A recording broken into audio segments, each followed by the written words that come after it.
Well, good morning, everybody. Welcome back. Thank you very much. Appreciate that. As you rise and shine this morning, you'll find that the temperature outside is, believe it or not, well, now it says 30 degrees on my temperature thing here, but that can't be. Of course, it could be. Okay, now I thought it was. Okay. It's 26 degrees outside this morning. It feels like 26, as a matter of fact. The full forecast for the rest of the day goes as follows. Okay, 21 degrees right now. Let's not start that again. 21 degrees right now, with a high today at 55 degrees, a low tonight of 32 degrees. The temperature forecast for today is much warmer than it was yesterday. Okay, for the rest of the week, 1% chance of precipitation today, some clouds in the morning will give way to generally sunny skies for the afternoon, high around 55 degrees, winds west southwest at 5 to 10 miles per hour. Tonight, low of 32, just at freezing. A few passing clouds, otherwise generally clear. Cold, but low about 32, which is at freezing. Winds light and variable. But other than that, not too bad for wintertime. Tomorrow, according to the weatherman, which I'm not really the weatherman, I'm just standing in for, a 24% chance of precipitation on tomorrow, partly cloudy skies in the mornings, will give way to cloudy skies during the afternoon, high around, believe it or not, heat wave, high around tomorrow, around 67 degrees. Yeah, I don't believe it until I see it. Wind southwest at 10 to 15 miles per hour. So that's your weather for today. Again, today, a high today of 55 degrees, low tonight of 32. Some clouds this morning will give way to generally sunny skies in the afternoon, high around 55.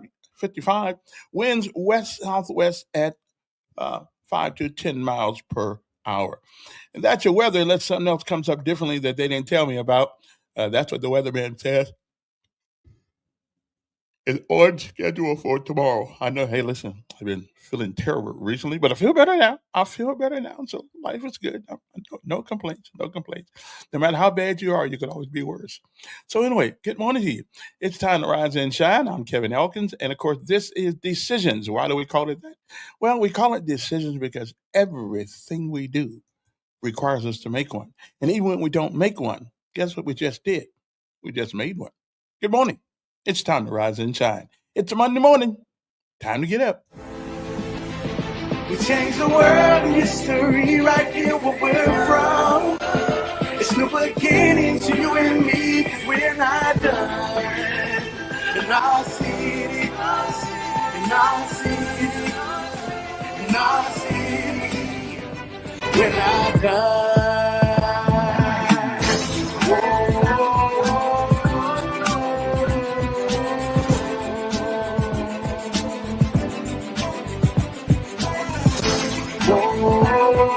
I appreciate that.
Oh, good morning again.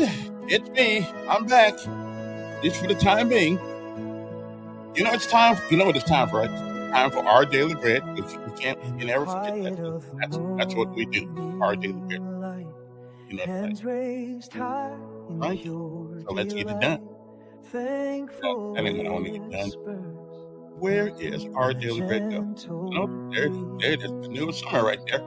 Anyway, good morning to you. Oh, I'm a little discombobulated because I've been gone for a week or so I'm kind of get my wits about myself, but I think we'll work it out. We will. Good morning. Listen,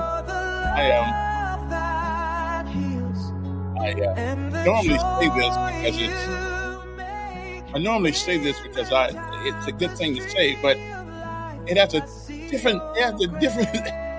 different twitch to it this morning. It is a great day, an outstanding day to be alive. Good morning to you.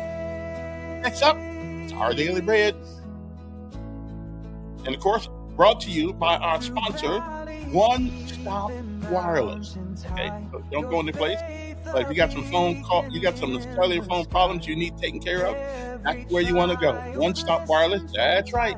Located at 3445 Atlanta Highway, right on the corner of Atlanta Highway and Coliseum Boulevard. Okay, we'll be back right after this.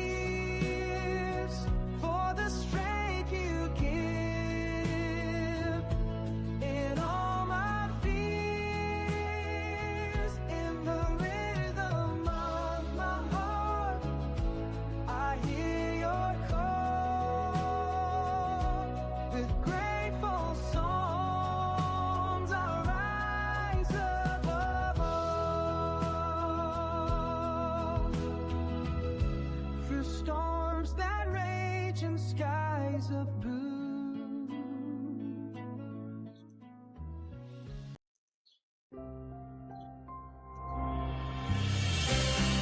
Welcome to today's encouragement from Our Daily Bread. Today's reading, titled Your Life's Passion, was written by David Roper. One evening, years ago, my wife and I were making our way down a mountain trail, accompanied by two friends. The trail was narrow and wound around a slope with a steep drop on one side and an unclimbable bank on the other. As we came around a bend, I saw a large bear moseying along, swinging his head from side to side and quietly huffing. We were downwind, and he hadn't detected our presence, but he would soon. Our friend began to rummage around in her jacket for a camera. "Oh, I must take a picture," she said.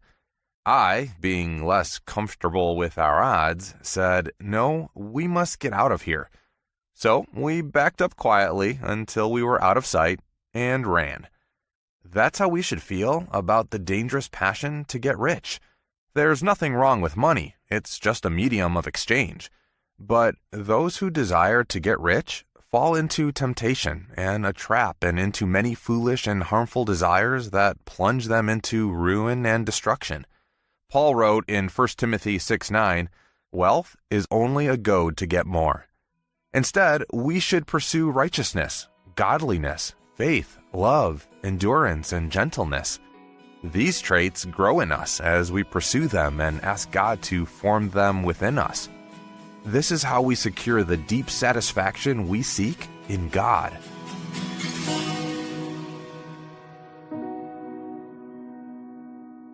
Today's Our Daily Bread devotional scripture reading is from 1 Timothy chapter 6, verses 6 through 12.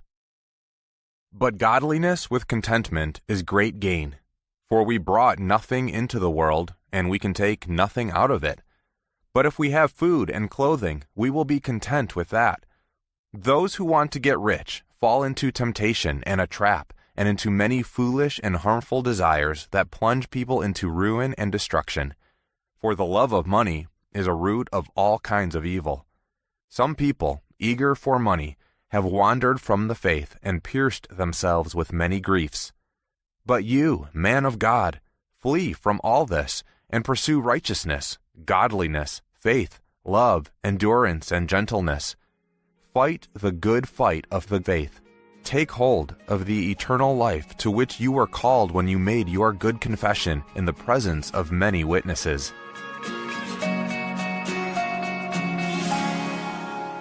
Let's pray.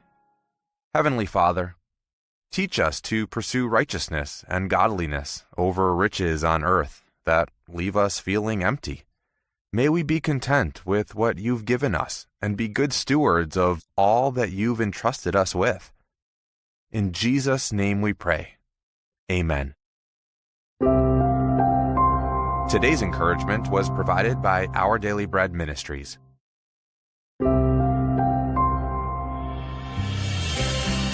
Welcome to today's encouragement from Our Daily Bread. Today's reading, titled Your Life's Passion, was written by David Roper. One evening, years ago, my wife and I were making our way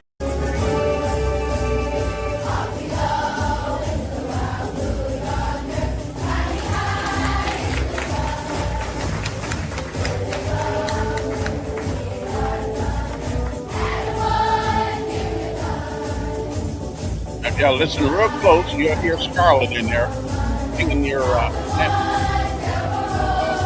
flute law enforcement. Turned 3 years old last Sunday.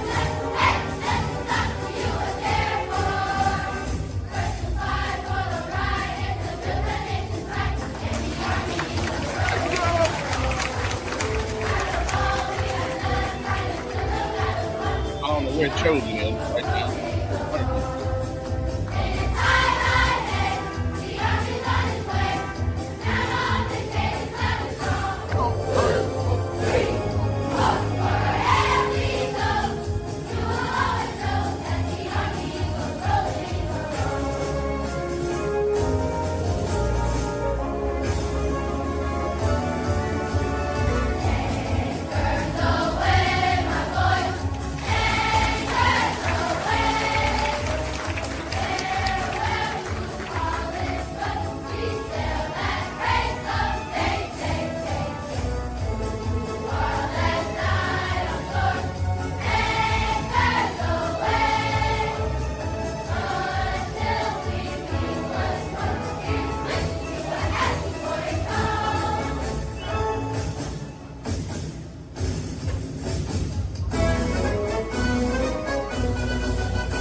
Okay, I got it.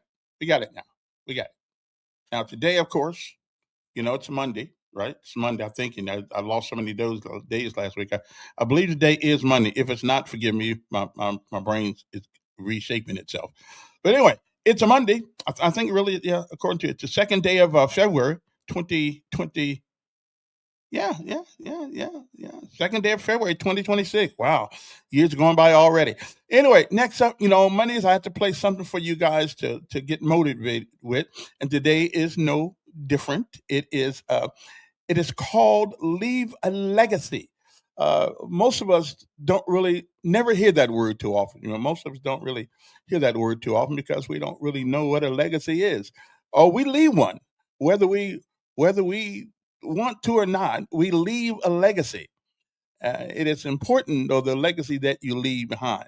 It's like if your whole life you had 6 kids and you used all their social security numbers uh, to get checks in the mail, and now that they're old enough to get their own check, and they can't seem to get it because they said they already gave it to you a long time ago.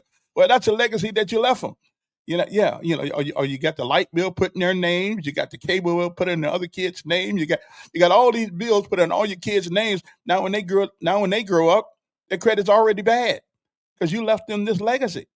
Okay, so be careful of what you leave your kids behind because they have to live with things that you do. Okay, so anyway, I'm gonna send you, and then we'll get into some things. We got a lot of things to talk about today. As a matter of fact, the election thing right here is really getting kind of ridiculous. What this country is turning into right now with the whole thing about illegal immigration and all that stuff. Man, it's Groundhog Day already, and it's not but the second day of the year. I mean, the second day of the month. How can it be Groundhog Day already? Man, I thought there was like 28 days in a month or something like that, or at least in February anyway. Anyway, oh yeah, and of course it's the shortest month of the year, and of course it's also the beginning of Black History Month. Of course, I got Black History every month, so I'm good. I don't really just wait until they give us they set aside some time to give the brothers a little recognition, and they'll still never get all they deserve. Okay, some get more than they deserve, but most don't get what they deserve in a good way. Anyway, so good morning, Jay. It is called Leave a Legacy. What will yours be? Well, let's take a listen to this right quick, and then we'll be back with some other things to talk about and things of that nature. So hang loose, and I shall return uno momento. Legacy.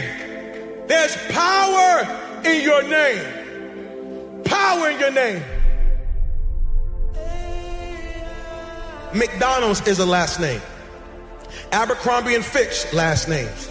Armani is a last name. Baskin Robbins is a last name.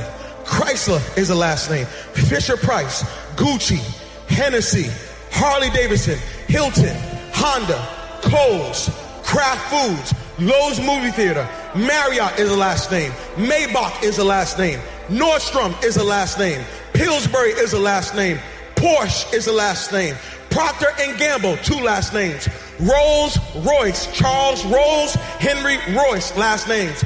Turner Broadcast System, Ted Turner, last name. Versace, last name. Wells Fargo, Henry Wells, William Fargo, last name. Walgreens, last name. Wrigley's, last name. Welch's Grape Juice, last name. Here you are, you think you're buying a product. You are not buying a product, you're buying a name. You think you're wearing a product. Hey, look at this product. No, you're saying, look at this family. And what you don't know is while you're making every family rich, you're making yourself broke. So you done went to one family called Wells Fargo and got $200,000 so you can go to another family called Rolls Royce so you can give them money to get yourself a car so you can go back to the hood and see the Joneses and say, look at what I got. Meanwhile, Wells Fargo, their family's sitting up being rich, and Harley Davidsons and Rolls Royce are being rich, and the Joneses are sitting there holding up people's stuff saying, look at what we did and we broke. What if I told you that your blessing is attached to your name? That part of the reason why you're not wealthy yet is because you keep trying to make Yolanda wealthy. You keep trying to make Tasha wealthy. What if you made Johnson's wealthy? What if you started thinking about your kids? What if you started thinking about your legacy? What if God started dropping Canaan and opening up windows of heaven? Because now you're not just thinking about you, you're thinking kingdom. There are some people who are attached to you who say, Mama, can you do something with this name? There's some people who are saying, Dad, can you do something with this name? Maybe God gave you the name to change and reverse some of the stuff that the name meant one day. I wish there was somebody in this room that say my name might mean one thing right now, but I promise after today, this name's getting ready to change. I promise after today, everybody's going to want my last name. I'm here to let you know you are a curse breaker. You're thinking kingdom. You are not just getting married, you're breaking a curse. You are not just graduating from college, you're breaking a curse. You are not just getting out of high school, you're breaking a curse. You are not just saved, you're breaking a curse. And everybody around you is about to be blessed because of what God's getting ready to do in your life.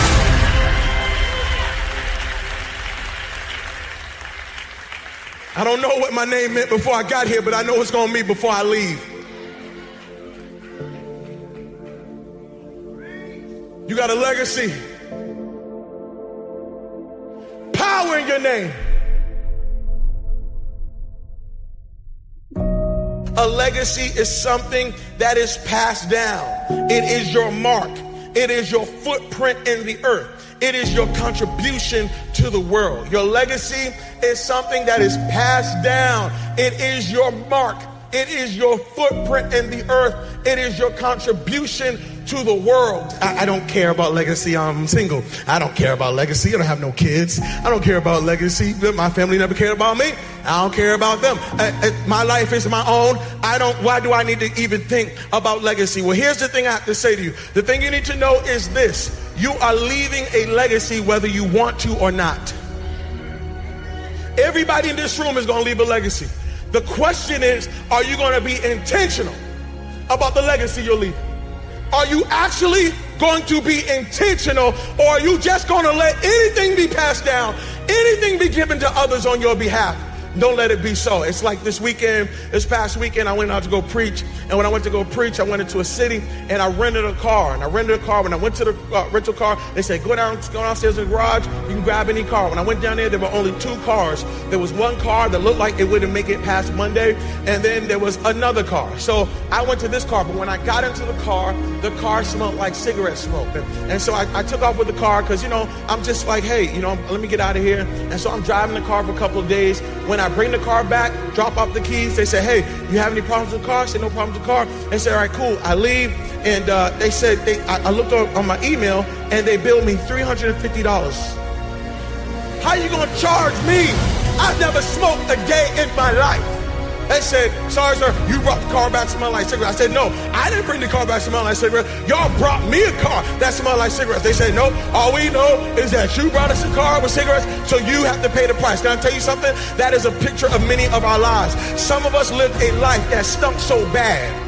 And many of you are paying a price for a life that you didn't live, but somebody lived before you, and they handed you down a name or a life that stunk so bad that now you got to pay forever for it. And I'm here to let you know, stop giving people this dirty, nasty, stinky life. Why don't you build a legacy so when somebody gets into the car of your life, they want to say thank you instead of, I can't believe what you did to me. Everybody here has struggled with an addiction that's not yours. It was an addiction that your family didn't deal with. It was an addiction that your father just overlooked. And so it got passed down to you. And now you're struggling with this addiction. But truthfully, if you track the addiction, your father had it, and your grandfather had it, and your great-grandmother had it, and your whole family had it. And because they didn't deal with it, because they weren't thinking legacy, now you're driving in a car that you got to pay for. And God is saying, the buck stops here, that this is it. I put you in the earth because you're about to stop some stuff. I know people who went to go buy a house, and when they went to go buy a house, they saw their credit report, and the credit score was so jacked up, and when they saw the report, they realized that mama had gave out their social security number to the whole family. And everybody done rented stuff and didn't pay back, and everybody had electric bills and cell phones that don't even exist no more. Why? Because somebody didn't care about legacy, and they handed you a bill, and now you can't walk in Canaan, not because of your issues, but because of some issues that were passed down. God forbid you are sitting in this place saying, I don't care about legacy. You need to care about it, because somebody's got to live in the life you have. You are passing something down whether you want to or not.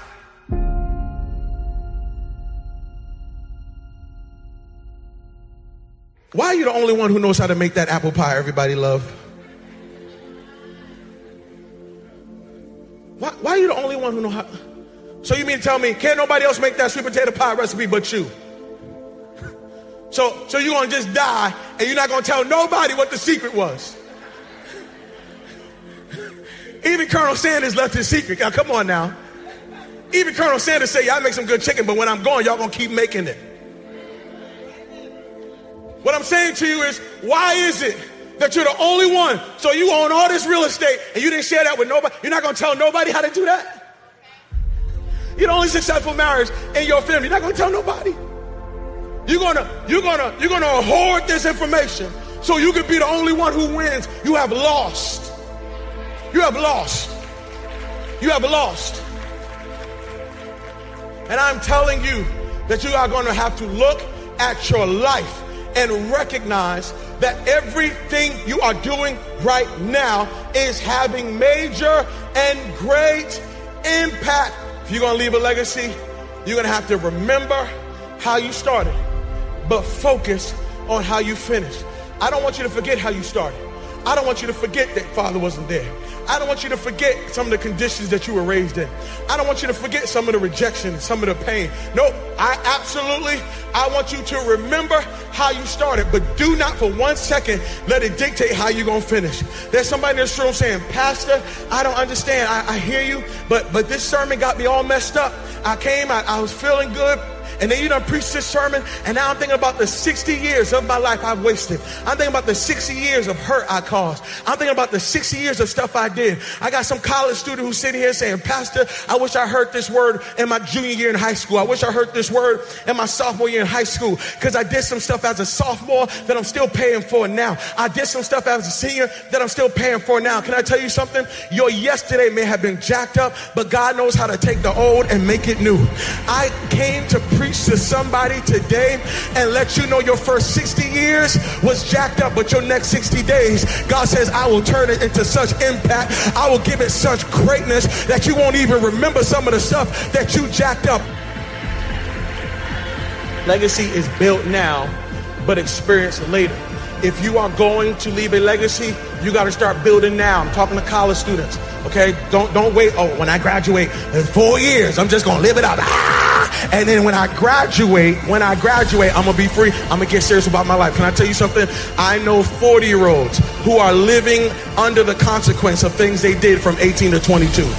And they thought that when they left school, that they left the issue, not realizing that the issue followed them all the way into their adulthood. I'm telling you that right now you are a builder. Right now, you have to start building your life now. You got to start building credit now. You got to start building your finances now. You got to think like a farmer. A farmer thinks sowing. I'm sowing seeds, realizing that I'm not going to reap this until later.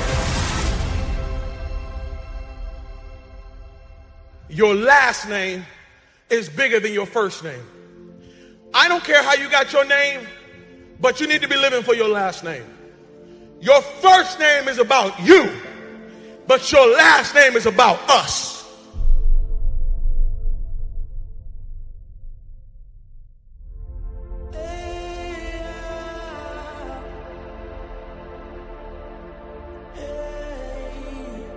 Your first name is about you, but your last name is about us. That should be life changing. A lot of it. Yeah, your first name's about who you are. That last name is who we are. It's important. Legacy. I gotta do some checking up on mine.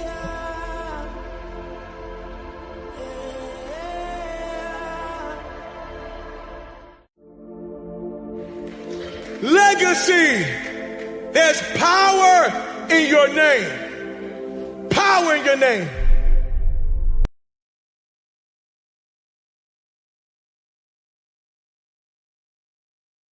Okay, sorry about that. Hope you enjoyed that. Your last name, your first name is about you, but your last name is about us. So before you go putting, I know your kids got some great credit and all. I know my son's got excellent credit because he ain't never had anything on credit. So yeah, it's got to be great. So I'm not going to go around and use his credit and use his name online to buy things. So when he finally gets to a point where he needs some credit and he's not messed up his credit at all, but he gonna find out, he gonna call Experian. They're gonna say, man, you got a 300 credit score. So how did I get a 300 credit score? Never had credit. Do you know this guy named Kevin? Yeah, that was my dad. Okay, well, he left you a present. What was that? Bad credit. So you know, I can see him now calling me all kind of names. Okay, legacies are important. Yes, they are. Yes, they are. Yes, they are. So let's start thinking about that as we do things. Don't listen, Mama. Don't mess up the credit for all your kids. Okay, I understand we got to do sometimes in life what we got to do, but don't. Okay, legacies mean things. They. Let's not. Okay, so stop using Charmaine's credit and give it to everybody in the family, okay, and without them knowing it, okay. If you're going to do that, at least let them know so they can keep an eye on their credit every once in a while, okay. I'm just saying. Anyway, good morning to you. Lessons of life today. Well, is this, and then we'll get on to some conversation that matter because I want to talk about a little bit about this election, about some of the people who've actually signed up for it, and well, I don't know, and I'm still trying to. I don't know what the fallout was over Mr. Fortner a week or so ago about feeling he got screwed, glued, and tattooed by the city of Montgomery. I don't know. I wasn't there. I wasn't there. I don't know. But you know, we gonna find out. Okay. Anyway, lesson of life today is this: only trust someone who can see these three things in you: the sorrow behind your smile, okay, the love behind your anger, and the reason behind your silence. If you know somebody that good, you can probably trust them. Okay. Anyway, good morning to you. And the word of the day is perquisite. And it really means to refer uh, to refers to something extra that someone receives in addition to their regular pay for doing a job, perks, or in a great manner. Okay. The Temptations sang about Papa was a he all he left was I was alone. Well, I remember that song too. Papa was a rolling, all he left was a loan. And that's two loans. He left you a loan, and he left you a loan that he took out and that said y'all was gonna pay it back. So I'm just saying. So the legacies are important. Good morning, Fair. I hear you're running for somebody's office. You come on, we can talk about it one of these days. I get a hard time getting people on running for office because I'm not. I'm listen. You just. I've heard all the stories. I've heard all the lies. I've heard all the promises that you cannot manage. Yeah, but I just want a guy. I just want a guy who runs for office who just tells the truth. Say I can't do everything by myself. I can I can try, but I cannot do everything by myself. Okay, okay, yeah. Appreciate it, William. Hey, appreciate you checking on me, brother. I was out for the count, but I still don't know what it was. But it was well, it was something else. Okay, I had the hiccups like every 8 seconds I would hiccup, and then I found out one thing, and I went to the VA, and of course they didn't really tell me what was wrong. They gave me a pill, but I did find out one thing. If you don't drink water, drinking water is not the only thing. You need to drink water. It's got this thing in it called what's it called? And I drank some of that, and I've been feeling better ever since. There's something in your system that you need that water's supposed to bring you. I know it's in Gatorade and it's in Gatorade and I drank something else too. But anyway, and man, I start feeling better as soon as I drink this stuff. But I forgot what it's called. It's some sort of chemical equation or something that's not in all water. I can't think of what it is though, but I figure out what it is, and I figured out the other day. So I went to the store and got some, what's it called, Pro something, whatever. It's kind of like Gatorade, but it actually tastes better than Gatorade. But anyway, and it's got the yeah. That's it. That's it. That's it. See, this is why I like educated people. See, they know they think. Oh, okay. See, this is why some. This is why I pick friends that are smarter than me. Okay. Uh, yeah, electrolytes, and I didn't until the other day. I mean, I may have heard the word before, but I didn't really think about it. I mean, when all you're doing is drinking sodas most of the time, which I don't drink as many as I used to, but evidently sodas don't have whatever the word is. It doesn't have electrolytes in water. So you need to make sure that you get some of that stuff with the electrolyte, however you pronounce it, in your water. and you will feel much better because it deals with the cells on the cellular level. It deals with all kinds of things. Uh, okay, well, good. Well, you should have called me and told me to get mine too, because I never. I mean, I heard of the word, but I know. I thought that's for. I thought that was for those. I thought that was for those athletes, who run all the sweat out of their body and all that stuff, and they got to put something extra in there. Well, evidently, we all need some electrolytes in the things that we drink, in our system, and it helps your energy, it helps everything. So, and it's not that expensive. These things cost about 75 cents a bottle or something like that. So, I mean, I went and got me some the other day, boy, because I didn't know what was going on. And the guy at the VA didn't know. I'm not talking about the VA, though. The VA, they never gave me a bill. So they did me right. But I still don't know what it was, but we shall see. Anyway, good morning. How's everybody doing?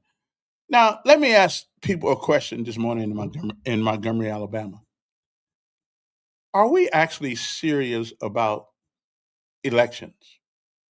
And is the Democratic Party serious about electing somebody that can carry the torch, can be a torchbearer? Or do we just vote because a lot of people put their butt on the line and their lives, they put their livelihood and everything on line years and years ago, and we seem to take their sacrifice and insult them when we run for office. We do. We seem, especially the black folks, we seem to insult the sacrifice and the blood and and the tears and the pains that some of these people did because we want to play jokester. We're not serious. We are not serious about elections in the city of Montgomery. Okay, and matter of fact, not across America. As a matter of fact, not across America. Obviously, we always come up with Black History Month and Black this and Black that, and Lord, we need this, we need to vote, we need this, we need that, and then we don't really care who we vote for. Are we serious about elections?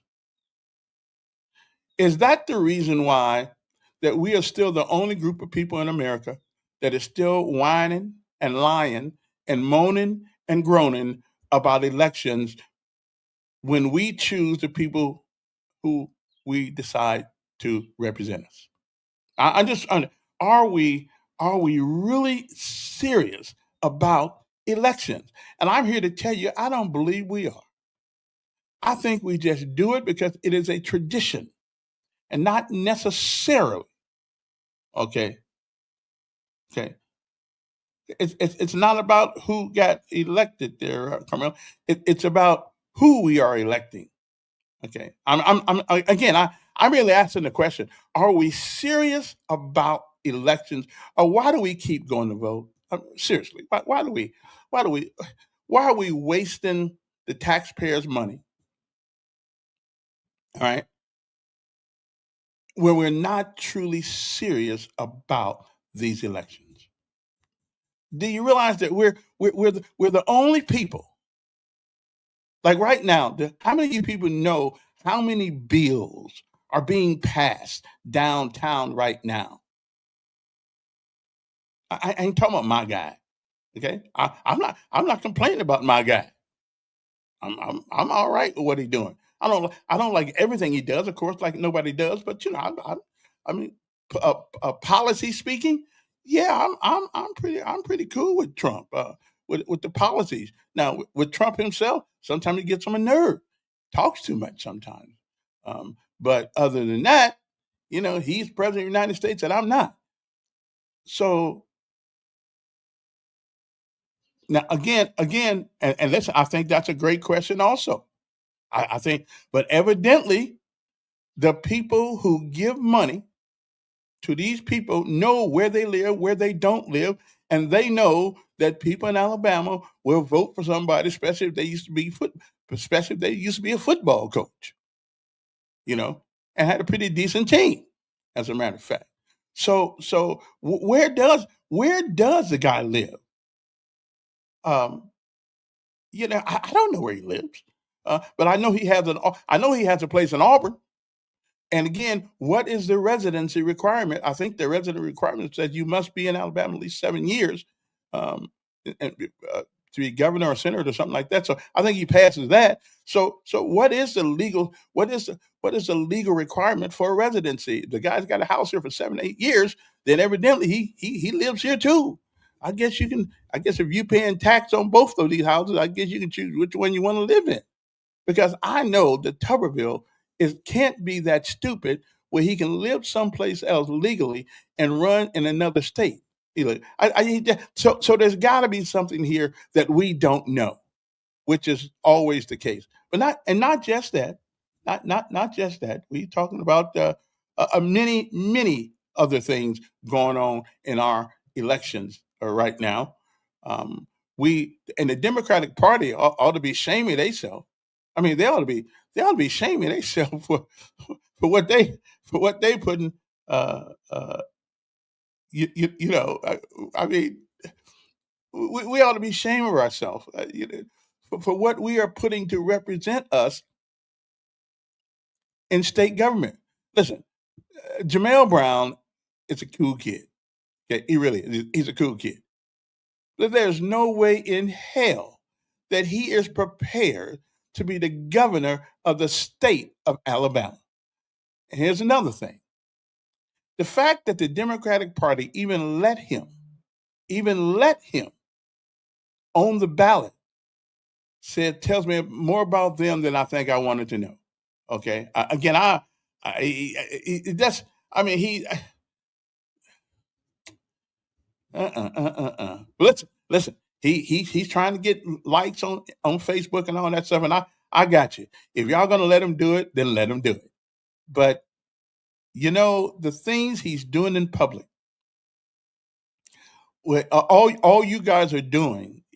Now, you may not want to help whoever's on the Republican side. You may not want to help them win, but you certainly are by putting this guy up against anybody on the Republican side. I believe I believe that you could. They used to say you could put a yellow dog up and still beat Jamil. Okay, so my thing. He's a great little kid. Okay, we ain't a little kid. He's 35 years old. Same age my son is.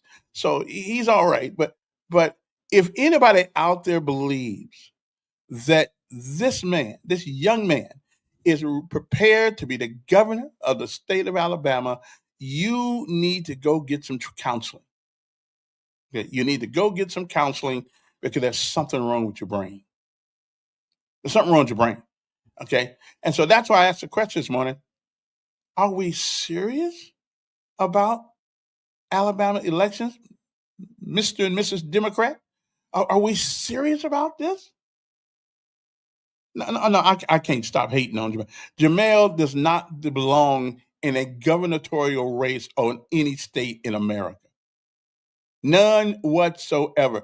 And it is that kind of thing right there, which is why we are not very taken as a people very seriously when we go vote. And this is one of the reasons why I don't hate what I got to hate on him about. I mean, come on, seriously, what I got to hate on him about? Give me a break, okay? So this is why after the elections, every 4 years, we are complaining about the same things that we were complaining 8 election cycles prior.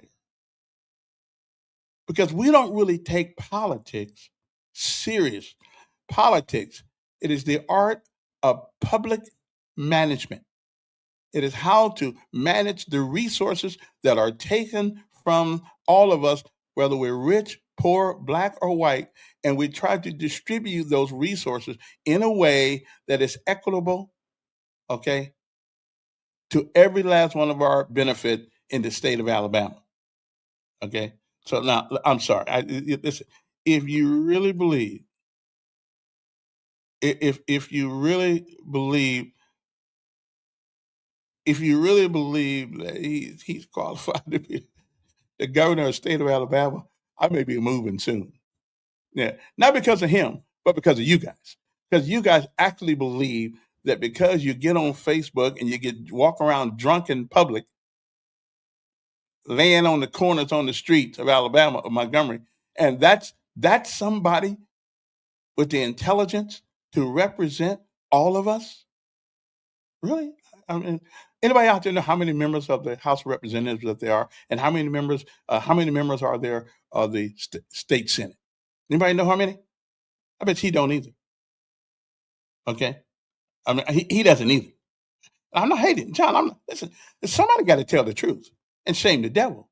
Somebody got to tell the truth and shame the devil. We keep doing this and wondering why we never end up. And it's Black History. Oh Lord, have Black History Month. Black History Month. Well, what we need to do to celebrate Black History Month is is to redeem that age old requirement of excellence. That age old thing, be the best you can be. Like Martin Luther King said, if you're going to be a street sweeper, be the best street sweeper that there is. Not somebody who don't even know what the broom looks like. Okay? Now I don't need twerking in the Capitol. No, I don't. I mean, as a matter of fact, I don't even like twerking on the internet. I mean, I'm trying to figure out if that's the best you got, is show your big booty all on. If that's your only quality that you got, y'all go somewhere and sit down on it. Okay, I'm just saying. Are we saying, John? Tell me what is give me one redeeming quality that he has that qualifies him to be the governor of the state of Alabama. Just give me one redeeming quality. Just give me one. I don't. We don't even have to go to two. Just give me one. Give me one thing that he has done in his life that would signify that he has the ability to lead a state. That's all I want to know. Just give me one. That's all I want to know. Okay, just give me one. Okay, Tuberville at least has shown some leadership skills by leading Auburn to didn't they get a national championship? I mean, he's led teams. He's made money. He's been educated. He's been I mean, just tell me he's a U.S. senator. So tell me, just give me something that Jamel Brown has done. So give me one outstanding accomplishment that this young man has. Now I know he's come up with a feeding center over in West Montgomery, and I think that's good. I give him credit for that. Of course, it ain't hard to get feeding center when you go to the feeding plant and they give you food. You give out to people, which is cool though. At least he has a heart of compassion. I can appreciate that. But being compassionate does not make you qualified to be the governor of a state with what 4.55 million people in it. I mean, I just somebody please, all you folks that are supporting the guy, just give me one redeeming quality that you believe would help him lead this state in a different direction that it is now. Just give me one, just one. I'll wait. I mean, I ain't got nowhere to go for a while. I'll wait on it. I'll wait on it right here.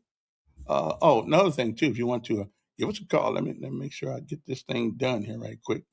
Okay. Well, we well, that's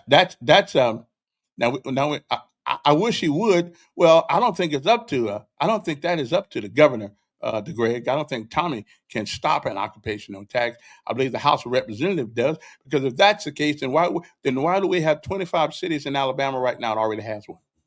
Who don't and those cities don't have people coming to Montgomery every day shooting us the bird on the way back out after taking our money, using our resources and things of that nature, running over our roads and bridges without paying a dime.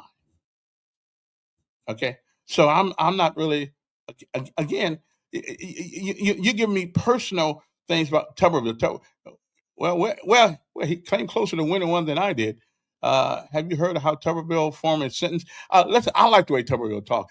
Give me the great English. Don't give me. I don't want to all these elaborate words just to get the point across. I like a man who speaks, says what he means, and means what he says. I don't have a problem with his intelligence or anything like that. As a matter of fact, hell, I think I think to be honest, I think that Jamil is not a dummy. I think for a youngster being born here and being through some of the things he's been through. I think he's a smart little young man, but he does not have the experience of leadership. So I don't really care how people talk. All I want to understand, can I understand what they say? Okay, okay. And I listen. I've called him. I've called him. Jamel Brown will not come talk to me. He just won't do it. Okay. So because he know I'm not going to ask dumb questions like who's your best twerk dinner or who's your best twerker. Other night, I'm looking at something the other night. Just said, "Oh Lord, have mercy, this guy's running for governor." But anyway, listen, this is on the Democrats. The Democrats, the Democrats don't really want to win. I just think they want some publicity. Okay, listen. I'm a I'm a yeah. I don't. None of us have exact English. I'm still trying to figure English out. That's not the question. Jamel's smarter than most Democrats. He might be. We gonna leave that. But here's the question: are we serious about this election or not? We keep going through the same crap every 4 years. Everybody promises you this, promise you, and then when you can't come with anything else, all you do then say, "Well, I blame it on white folks." That seems to be the mantra. That seems to be the calling card when you can't come up with anything intellectually to figure out problems. Then we come up with the race card, and it'll show up. It'll show up sooner or later because it always does in Alabama. So I mean, just wait a couple of days and it'll be out soon. You're gonna get a thing in the mail that says, "Don't vote for Tuberville because if you vote for Tuberville, white people are gonna put black folks back in jail and on the farm." Oh Lord, it's come, ladies and gentlemen. If it doesn't come, I'll eat my hat. Okay, I'll eat my hat. It's coming. Okay, that's all you want. It's coming. Like Trump, they can't really get Trump on anything. So the first thing they want to say is, "Well, he's a racist." The man that gave more money to HBCUs and let more black folks out of jail under this whole dumb drug war on drugs. And even though most of them probably deserve some time, but not the time they've been giving folks. Like I think what we did to Carmichael was a shame. 40 years. Give me a break. But anyway, so are we serious about this? Are we just gonna after this next election? Are we just gonna and listen and again? See, here's what I don't try to do. I don't try to convince you to vote the way I vote.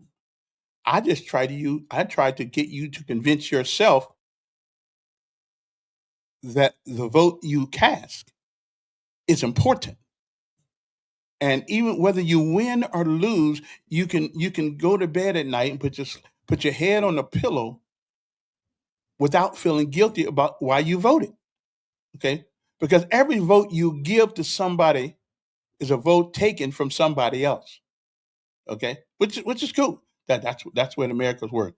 Democrats won a special election in Fort Worth that Trump carried by 17 points. And some people do have buyer's remorse.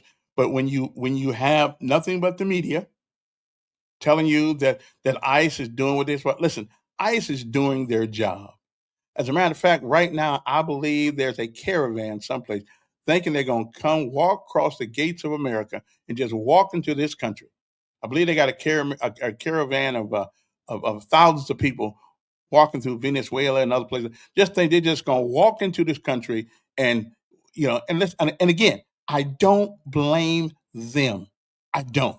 If I'm in some of them places, the a-hole places that Trump calls some of them places, yeah, I'll be trying to get the hell out of there too.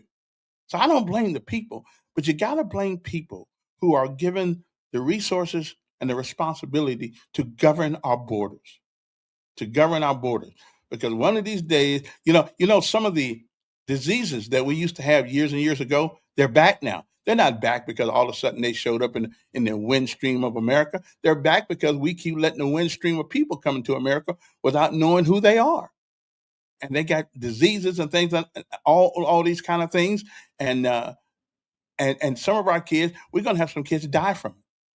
Okay, I've never been in such a time to kids getting cancer the way they're getting cancer in America right now. Okay, so again, when are we going to be serious about elections in America? When, and especially in Alabama, when are we going to be serious about it? I don't think we ever will. I think we just like bitching, moaning, and groaning. I think that's what we like. We just like doing that. Okay, yeah, we just like whining about what could have been, and we keep putting the same people back in office, same ones, back in office, and all they tell us, well, we could have won, but we don't. I'm trying to get hold of Doug Jones, number 2, trying to get him on. So we are going to try to talk to every last one of them, the ones who are not scared and got a set of nets on them. We'd love to talk to them and make me be wrong. Make me be wrong. I don't mind being wrong. I'll say I'm sorry I was wrong, and congratulations. I don't mind. Okay, but Doug Jones, didn't Doug cross the Alabama Democratic Party in 2019? Now he needs them. Yeah. Well, yeah. But Democrats don't care. All you got to do is blame the other guy, and then we'll let him back in. Okay, we'll let him back in.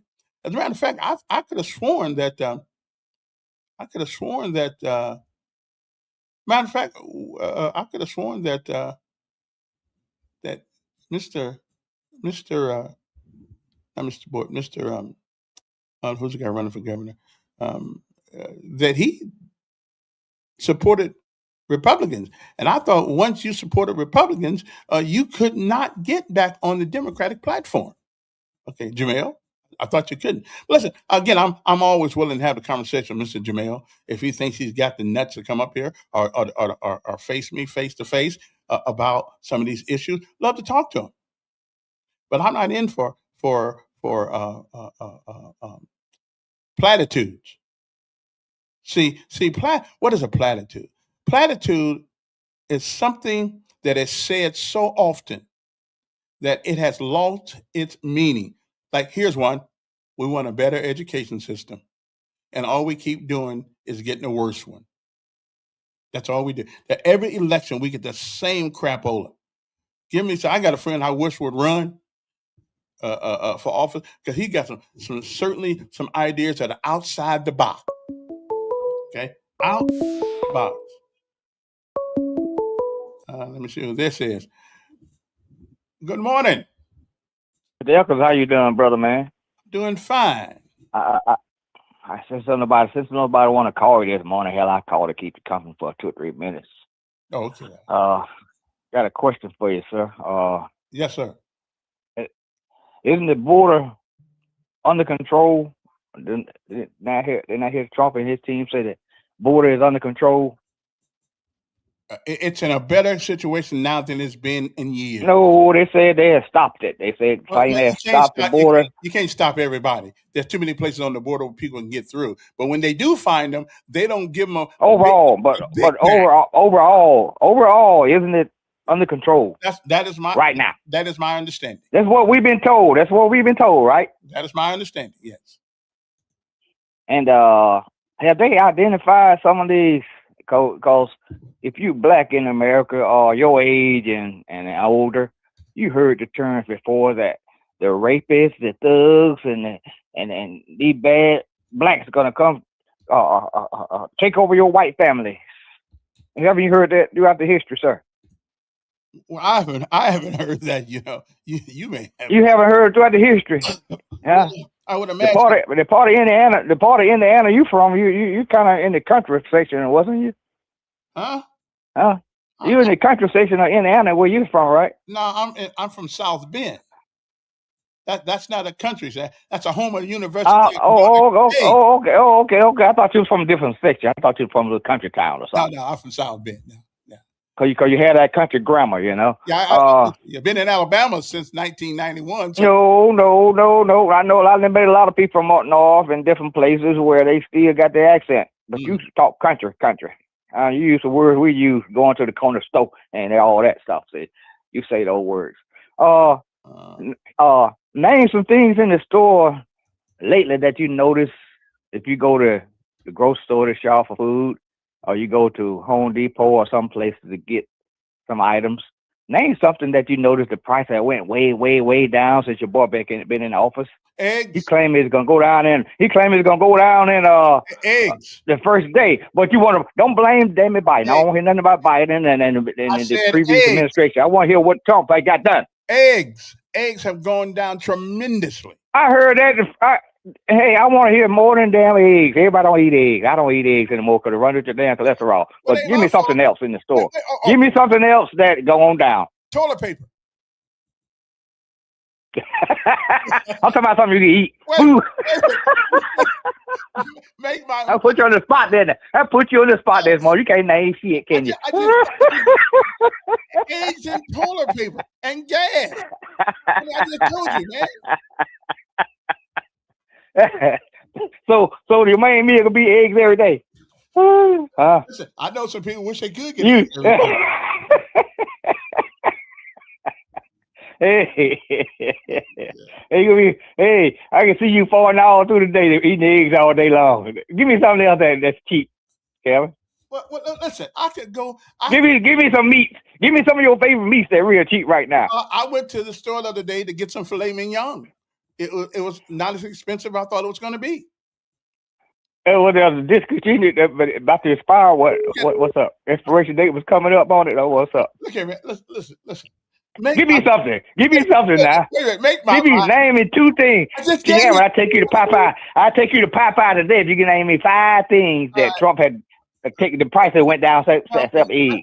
Let me get this. And he didn't have a damn thing to do with eggs either because they had a damn the disease went away from the eggs that caused the egg problem anyway because they had some kind of disease or something going around for a little while during that time. Let me ask you. But give me 5 things that the price that went down that you buy every day or every other day or every other week. That's almost. I take you to Popeyes today and treat you. Give me 5 things. All right. Well, let me look it up here. I don't want you to think about it. Tell me about it right now. Wait a minute. Does it make it any different whether I don't buy everything in the store, brother? I don't know what's all going down.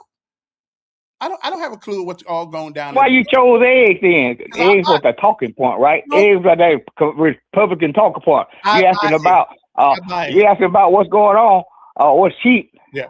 Eggs. But I buy That's the talking point out here on Fox News. Give me something, Egg. Give me something, Mr. Ed. I like egg salad. I buy eggs all the time. I love put a little salad dressing, Miracle Whip in there, put a little paprika in there and put a little mustard in just a little bit. And I love me some eggs. Making sure nobody you get your Fort Jamboree going in, don't you, boy? So nobody wants to say about you. All right, man. All right, yeah. So I'm good. 521-2963. If you want to give us a call, does anybody? Here's what I want to know.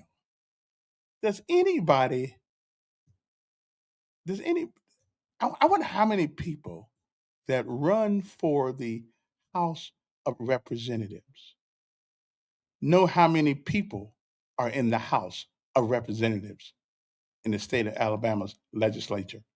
I wonder how many of them actually know. Yeah, you're right. Probably none of them. Yeah. Oh, well, that's the way it goes sometimes. That's the way it goes. But anyway, what happened to Tuskegee basketball coach the other day? Police put him in handcuffs in Atlanta.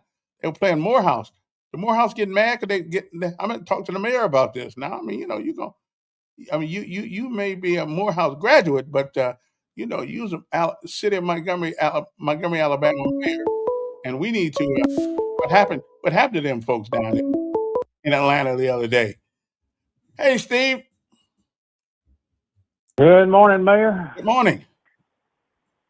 Well, Dr. Duke I hope he's better now since dealing with his family loss and situation there. I hope he's better, but I got to lay some things out there for him. Number one, gas, right, which drives a lot of stuff.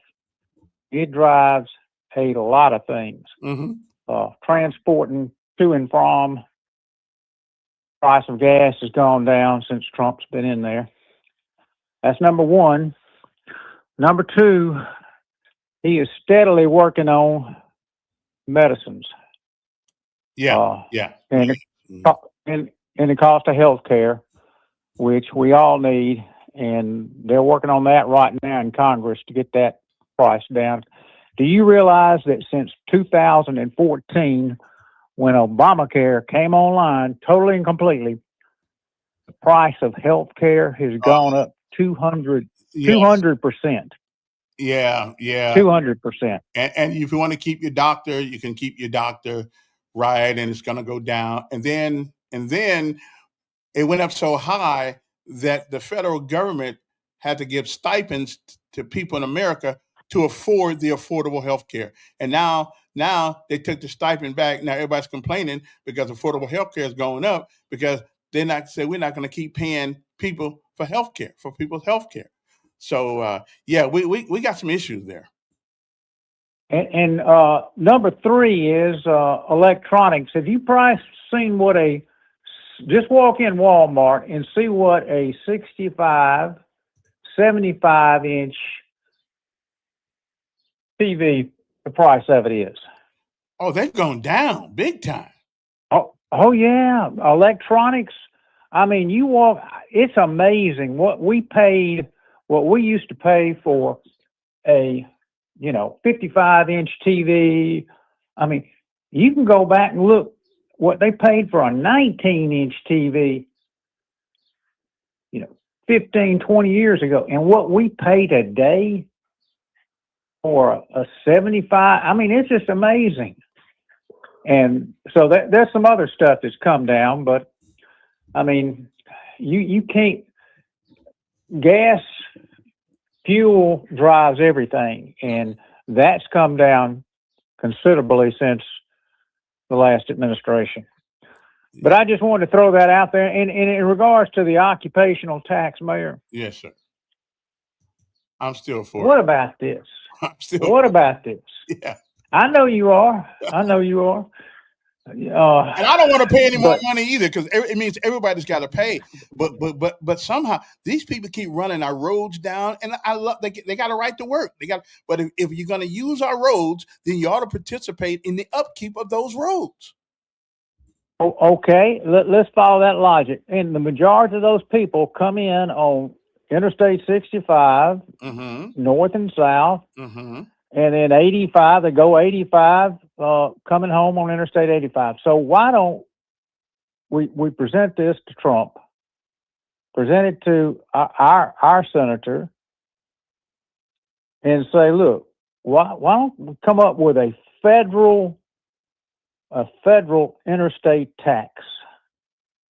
And if you travel the interstates, in whatever state you travel it in, you're going to pay a tax to travel that interstate. And then we're going to divvy it up between each of the states. And if you got more cars traveling your interstate than somebody else, then you're going to get a bigger piece of the pie. How would you? What do you think about that? Listen, I think in theory, I think it sounds equitable to me. But the problem is, who gets the tax?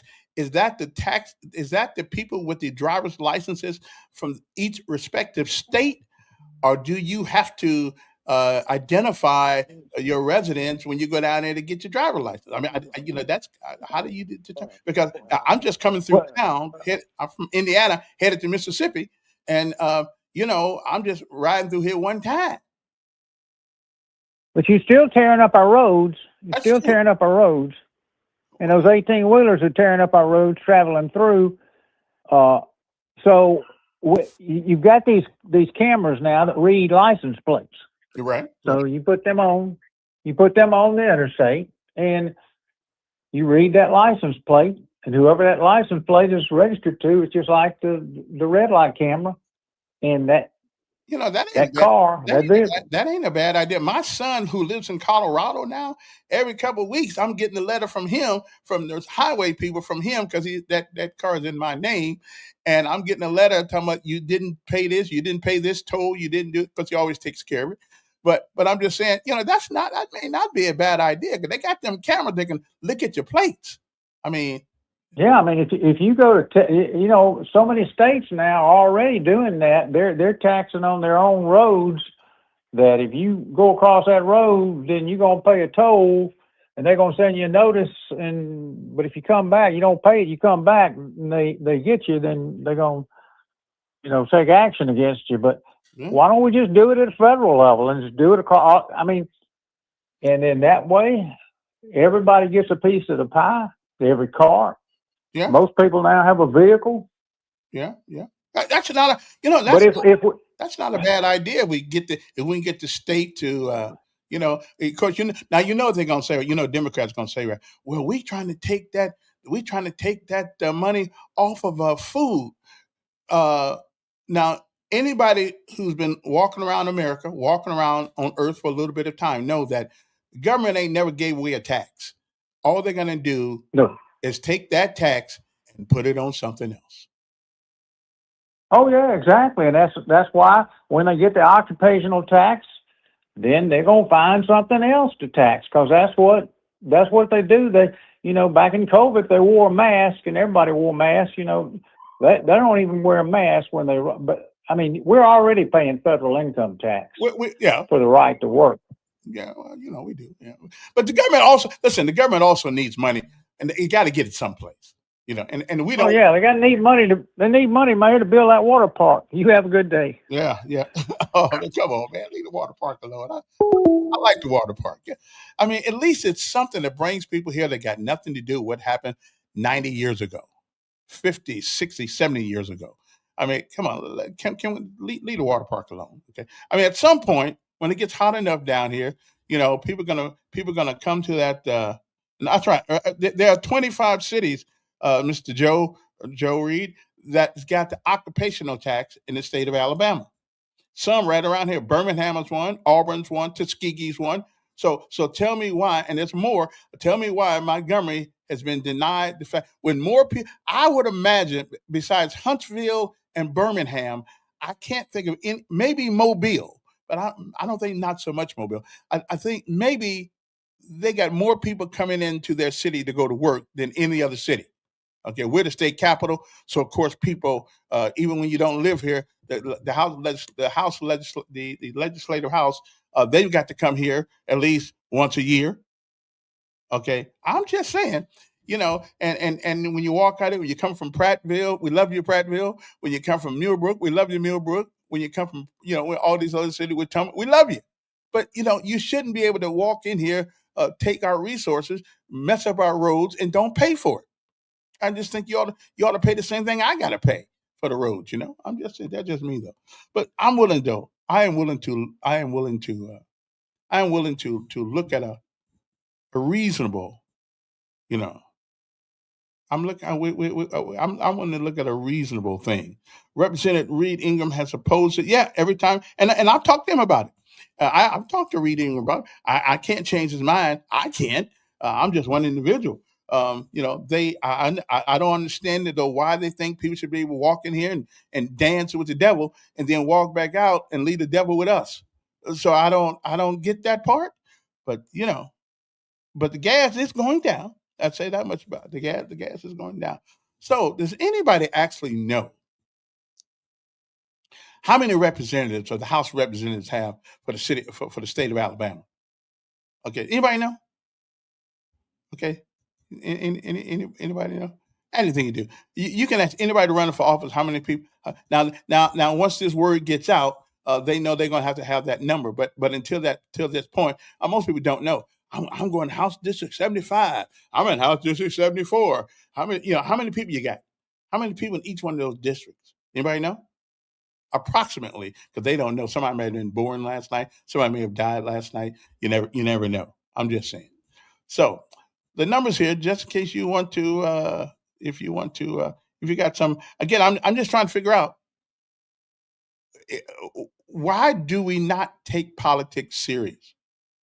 Black folks are the only people that don't seem to take it seriously till a couple of months before election. See, at that point, we take it seriously because we keep saying to ourselves, "Man, we keep hiring these same old people, but but we're really not moving. The needle's not moving, not for a collective, not for the general population of black folks in Alabama.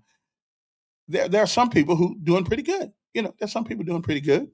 But as a collective, and I don't know. Listen, I don't even know that if thinking that there's an individual or a policy of sorts that would move a great quantity of people from poor to prosperity. I don't know if there's a law on the books that could ever, unless you take from somebody else and actually give to someone else.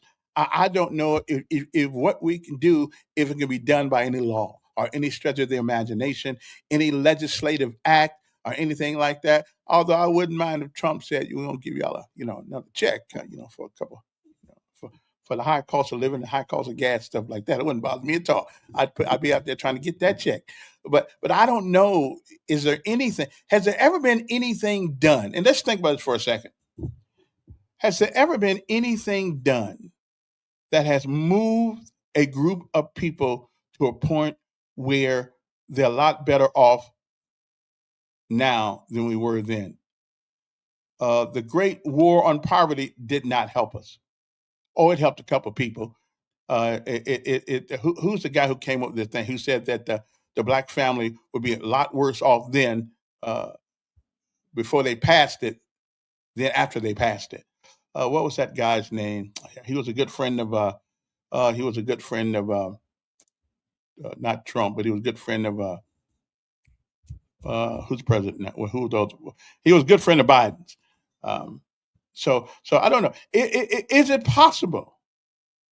And the civil rights didn't move us as a people. It moved a couple people.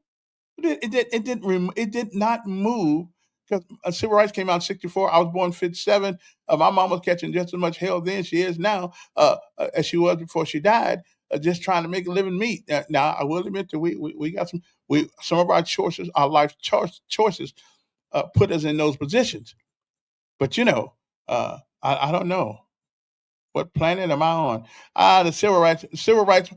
If the civil rights movement has done all the things they say that have been done, then why is it that the jails in America are predominantly black?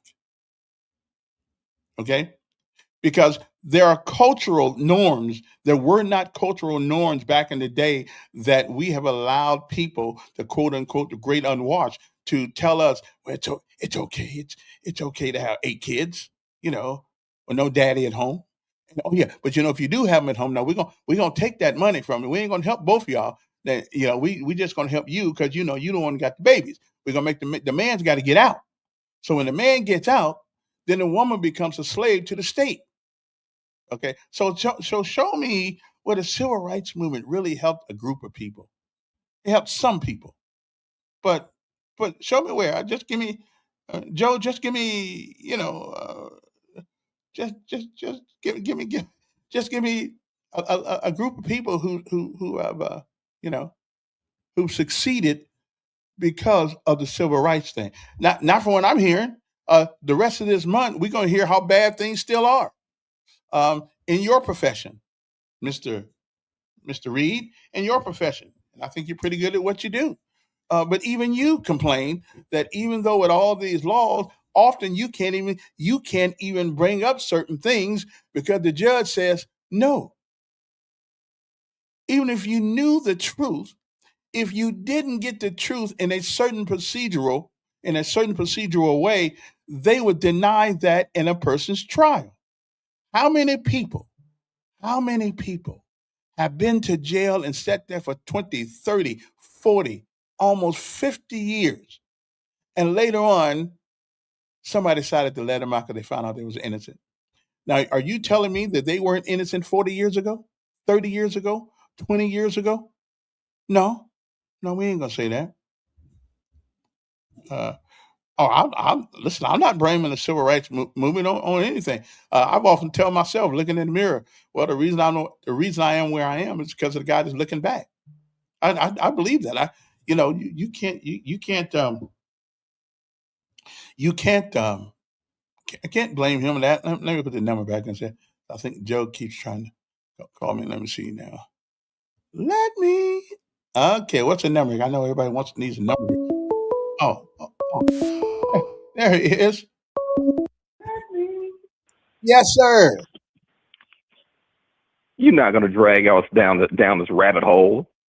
We already in the hole. We never got out the hole. Are you okay? Are you okay this morning? Yeah, I'm doing better than I was last week. I know you had the hiccups. I'm trying to figure out did that somehow shake your brain around in your head and rattle it too much. There's a possibility of that, but I don't. I mean, the civil rights movement. Yeah. Particularly the Voting Rights Act of 1965 and the Civil Rights Act of 1964. That didn't help us, Kevin. That didn't help us. We still got to rewrite districts now so we can get enough people in there to vote for somebody that we don't really want, but that's what y'all give us.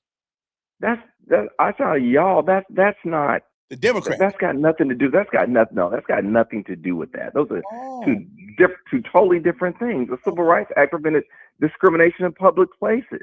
Really? Which one? Kevin, you lived it, and you older than I am. Yeah. But tell you what, ask anybody. Yeah. Okay. Some of my people are probably listening. You ask anybody, and particularly anybody black. I've been here for 35 who lived years. Who lived through. You ask. Tell you what, a better person to answer this question better than me. Yeah. And you ought to give him a call. It's Fred Gray, Senior. And how Attorney Fred Gray. But how far do we have to keep going back? Okay, to find somewhere it made a significant difference. How far? Right now, I'm talking about in the last 26 years, 30 years or so since I have been here, 35 years I've been here, things have actually gotten worse. I don't think they've gotten worse. I think you still have those forces of segregation and those forces of discrimination who are still trying to do the things that they did before. That's still being taught and still being implemented. That hasn't changed. But that's not the fault. That's not the fault of women being women or black folks being black folks, Latinos being Latinos. That's not their fault. It's your fault. You still have conservative forces who are doing it. The same conservative forces who implemented Jim Crow. Give me a. What do you mean? Give me one. Give me one. They're conservative forces. Go back and see who voted for this stuff, Kevin. That's a bunch of hyperbole. I'm saying that mentality. No, it's not hyperbole. That's fact. That's fact. Wait a minute. Give me 3 conservatives in the state of Alabama that are holding black folks down legislatively. Give me 3. Kevin, give me some time. I'll dig through some of the voting records. You'll make me do that. I'll dig through the voting records. I'll tell you some things that have come up. Okay, I can't do the sponsor of these bills because they sponsor them all the time. Yeah. I can't tell you that. It's not hard. I just don't have it at my fingertips. Oh. But I'll give you one. I'll give you one. Well, that doesn't mean it's not there because I can put my hands on it. A lot of things I can put my hands on. There's a lot of rules and laws and things I cannot put my hands on. But what I do for a living is when I go research it, I'll find it. Let me ask you, it's there. Is there any rule, and from a legal standpoint, is there any rule that is made strictly for black people? I don't understand the question. Is there any law? Are there any laws on the books in Alabama or in the United States that are strictly put 13th, 14th, and 15th Amendments? Okay, wait a minute. That is the conception of the Constitution of the United States, and we had to go. Well, you back. said. Wait, I'm talking about in our legal system now. Are there any rules, any laws that we are governed by in the state of Alabama that's strictly for black folks? I don't think so. I can't think of it off the top of my head. All right. Yeah, I didn't think so either. So yeah, I don't know, but most of these laws that we live by are, when I say race and gender neutral on their face. That's not it. What your problems became, Kevin, were the interpretation of these things and the implementation of these laws and the force behind them. That's what the problem was. It wasn't. Look, if the Declaration of Independence meant something, the people who did it, when I say meant something, you would not have needed the 13th, 14th, and 15th Amendments. 14th and 15th. You wouldn't have needed it but you had a court that said that black people were not considered in the Constitution. I mentioned even women. Well, hold on. Even women, for that matter. When you got to use Douglas Douglas' writings about that, you and I both know that whole thing wasn't about us being less human beings. It was being less counted, so the Southerners could not overtake the Northerners. The Northerners could not overtake us in the House of Representatives. So it really had nothing to do with being a human being. It had all to do with politics. I'm not sure about. I'm sure I agree with you about that, and that's debatable. Yeah, But mm-hmm. that's the. When I say that's debatable, but I'm gonna get you back where I'm gonna get you back when I say where you were. Mm-hmm. I mean, the Civil Rights Act was a necessary tool. I mean, segregation was separate but unequal, and anybody who lived, I didn't live through it, but the people who lived through it can tell you that. They can tell you. I mean, Alabama State. I'll give you an example. Alabama State was supposed to be like the Black University of Alabama under the laws of segregation. That's what it's supposed to be, which means it should have had everything that Bama got, Alabama State should have gotten. Okay? And lots of state schools in the South were like that. But the fact of the matter is that the legislature did not fund Alabama State University the way they funded the University of Alabama. That's a fact. And there's no debating that issue. I don't know if there was a lawsuit, I can't remember it, about seeking that funding that was due at that time. Now, they're not going to get it, but I think people have tried to get at it. But one thing the court recognized in the segregation trial they outlawed it was that it wasn't separate and equal. It was separate and unequal. That's just what it was. That's the reality of it. And so the judges recognized. I can't remember who this judge, who the judge's name was, but he said, we can't not forget as judges what we know to be true as men. Mm-hmm. Okay? And this particular judge who wrote the opinion knew that. But we have these conversations every legislative session, and we still I don't think we do. But we do. We still leave out with the same nothings that are being done for the majority of us. And of course, there's always going to be somebody getting to bed. Like, tell me why in the world do we have a $10 billion education trust fund? And all the money in the trust fund is not used for education. I don't know. You've got 5 or 6 representatives here in this county that are better equipped to answer that question than I am, who actually do that. Yeah. I mean, one thing's happening. I talked to Representative Hassel the other day. One bill on the floor right now. You ready for this? Is that they wanted parents? There's a bill to make it a law that you can charge a parent. And you can charge with a misdemeanor if their child comes to school smelling like marijuana. I would agree with that. I agree with that. Okay. Now here's your problem, Kevin. Here's your problem. Okay. Nobody knows how the child ended up smelling like marijuana. Did the child? Wait, hold on. Did the child pass somebody smoking marijuana on their way to school? Walking. Okay. Did the child smoke his own joint? Walking? Because that's what kids do. Whether they smoke. You're assuming those are things we don't know. You're assuming the kid walked to school. I'm not assuming any of that. What I'm saying is no one knows how the child ended up smelling that way. So let me tell you. But there's a proposal to do that. And what we don't do, and I know what it's trying to do. I know what it's trying to do is trying to make parents more accountable for the acts of their children. I get that part. Okay. Yeah. That's not the way to do that. Okay. That's not the way to do it, because if you start going down that road, right, then what you get is if you're going to start arresting parents, okay, some of them for the criminal independent acts of children. So, well, again, are we responsible for our kids till the age of 18 or not? We are, but what we haven't had. You are legally responsible, and when I say you got to provide for them and do other things. Well, hold on. What you're not, you're civilly liable for some things that kids do. Now, what you're not liable for, because there'd be a lot of parents on death row and a lot of parents doing prison time, if parents were responsible for the independent criminal acts of the children. For instance, let's say you're a 17-year-old child takes your car, okay, and gets a DUI. You want to be arrested for that? Should you be arrested for that? If you have a history of allowing that, you just qualified that. Let's say you do that. Let's go and say, let's say this child does it. I mean, is it going to be the first time, the second time, the third time? Is that going to extend to spouses? I think it's kind of like the dog bite thing. The dog bite thing. You're a lawyer, you know what I'm talking about. Everybody gets it one bite. And then after that, I, it I becomes don't think that's true. it becomes history, because your child is not going to just take your car this one and only time in his whole life to take your car on the road and drive drunk. You know whether or not your child drives drunk. You know these. And if you don't know it, you certainly shouldn't give them the keys.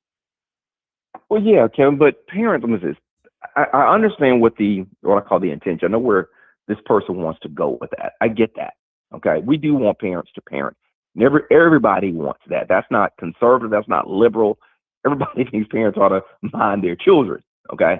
That being said, though, I don't think you can hold parents accountable. I mean, and anybody that's had children knows that when your kids get to a certain age, okay, they start making decisions for themselves. Sure. Little things that you just don't see. Yeah. You smoke cigarettes. I'm sure you had a beer before you were legal. I certainly did that. Actually, I've never smoked a cigarette, never had a beer, never tasted alcohol in my whole life. I find that is hold on, make sure nobody stands next to you. I'll tell you, for that lightning bolt. And I don't know who's gonna buy that. It's honest to God true. And I tell you something. You know how hard it is to be a paratrooper in the United States Army and don't drink?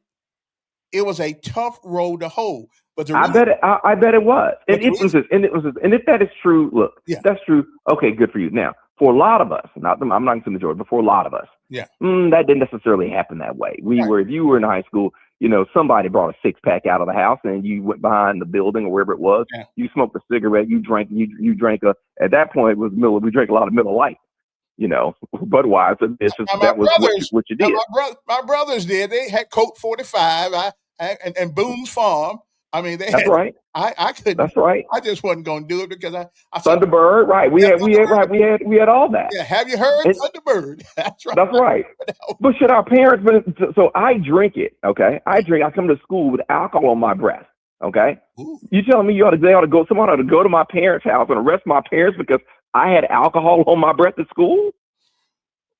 Who's to say my parents knew anything about that? Well, if they'd have beat you, you wouldn't have had that. Well, some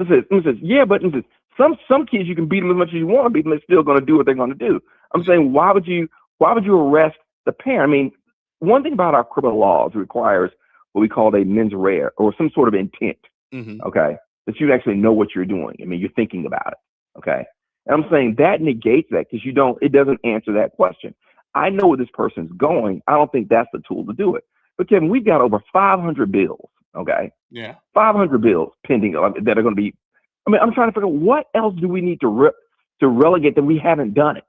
We're the most relegated society in this world. Nobody has more law. Right, and we got than the United States of America. You're absolutely right. We got laws that judges don't know about, and then when you go in front of them because you broke one, the first thing they want to tell you that ignorance of the law is no excuses when they sit there with a computer because even they don't know all the laws. Well, nobody, right? No, but the judge's job is not to necessarily what I call know everything in a piece of paper. Nobody knows that. That's impossible. The Alabama code is huge. It changes all the time. The U.S. code is the same way. This thing is huge. No, none of us know all of that. When these things come up, we have to we deal with. But the judge's job is like a referee. The judge's job is once you present this thing to the judge, then the judge rules on it. But it's not the judge's job to be able to predict what's going to happen. Right. But or to know it before it gets there. Right. But there's a spirit of the law and the letter of the law. And often, that's true. And often they get mixed up and some of it sometimes is totally disregarded. I got you. That's true. But if a child has a propensity and a history of messing up, breaking into people's houses, taking your car all the time, and you've never turned him into DHR or anything like that, then I think you ought to be responsible for what he's done because you haven't done anything to try to quelch that kind of action.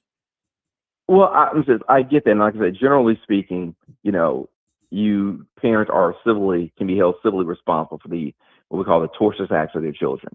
I mean, that's out there. Now, whether we'll get to a point where, like I said, you want to hold them criminally responsible for things they don't know about or what you want to say things they knew, or if you want to get into what they knew or should know, I think it takes us into a dangerous place. And that's for everybody concerned because sometimes I don't care how much a parent loves their child. I don't care how much rearing a parent does. I don't care how much schooling, how much church. Sometimes children Well, just do whatever it right, is they're right. going to do. I mean, they are sentient beings. They make up their own mind. Again, as long as you have shown the willingness to guard them, to manage them, and kids are always going to do something behind your back, always. But if they have a record of total disregard for the law and respect for others, then I think you owe some responsibility to the community for the actions of your child. Well, again, I think, and we've beaten this horse. It sounds good. I don't think it works in practicality. Okay, I don't think it works. I think you've got problems. You're just creating, I think, more issues, particularly when you're dealing with how parents are going to discipline their children. What kind of things are the parents now going to do to prevent themselves from getting in trouble and facing the consequences that you're suggesting that they ought to face? I will You say know, one thing. I will say one thing that I think you can probably agree. The one thing black folks notoriously have been able to do over the centuries, at least in America, considering the environment that a lot of us grew up in, was make sure that our kids mind in some sense or form or fashion. It wasn't until the 1970s where Dr. Spock came along and all this stuff. And to be quite honest, it wasn't until white folks got involved, the black family, that our kids began to go out of control because they would knock the snot out of us for being disrespectful, for being belligerent, and all these things. And it wasn't until the 1970s and Dr. Spock, you're okay, I'm okay thing happened. And don't spank them, don't whoop them, and all of that stuff. Now we find ourselves, and then daddy decided to leave home, not come back no more. All this crap have started happening in the 70s, the last majority of it 50 years ago. And we've been going well, steadily down the stream since then. I'm not going to disagree with a lot of what you said. The family dynamic changed. I think the family dynamic changed because women during World War II entered the workforce. Mm-hmm. And once women entered the workforce, once women were going to college, getting educated, getting jobs, a lot of people forget it, said, well, a man back in, the 40s, had two jobs. I say, well, yeah, because women were homemakers. They didn't go. They weren't educated and they stayed at home. Once women got educated, they began to work, began to make money. And so some of those jobs where men may have had two, they were filled by women. But once women were no longer dependent on men, that's when women started making choices. There's a lot of stuff going on in this house I don't have to put up with. Okay. Men, we've been the same for hundreds, thousands of years, same jerks we've always been.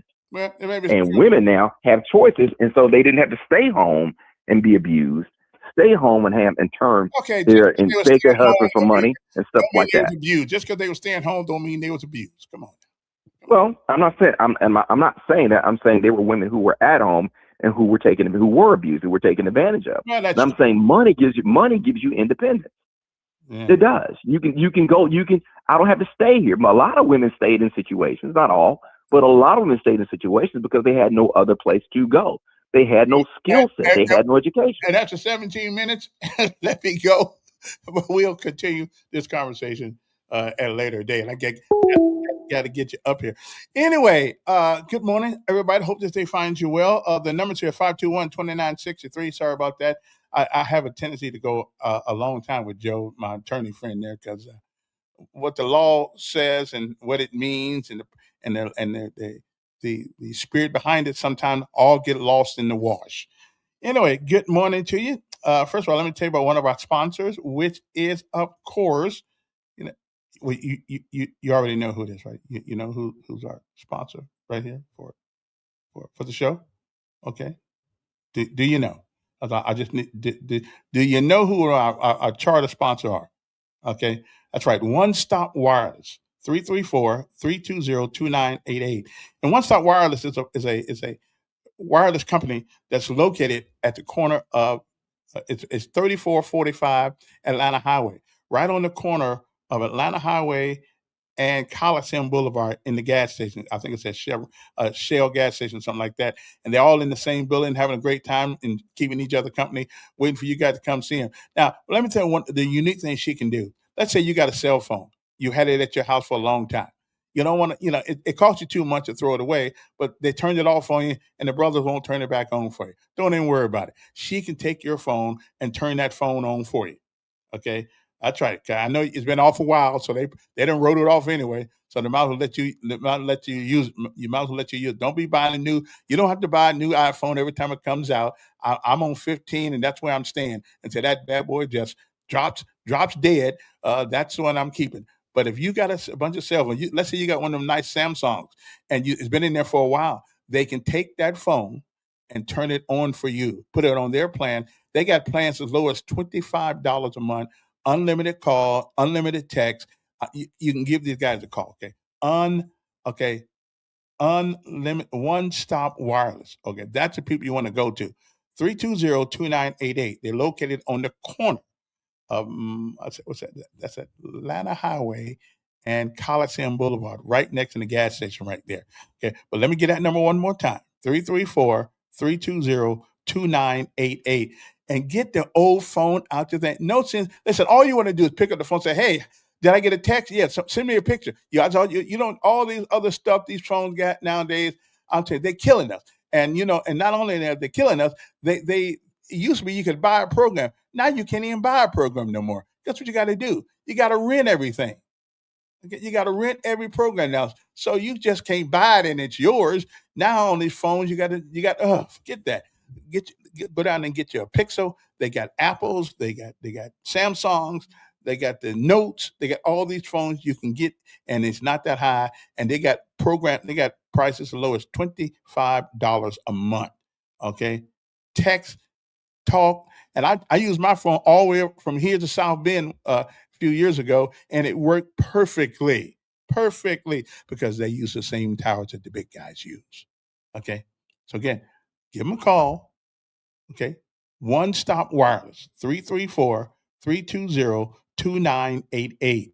That is 334-320-2988. Okay. And they got wireless internet for your home, only $45 a month, and you can take the box with you. You don't even have to.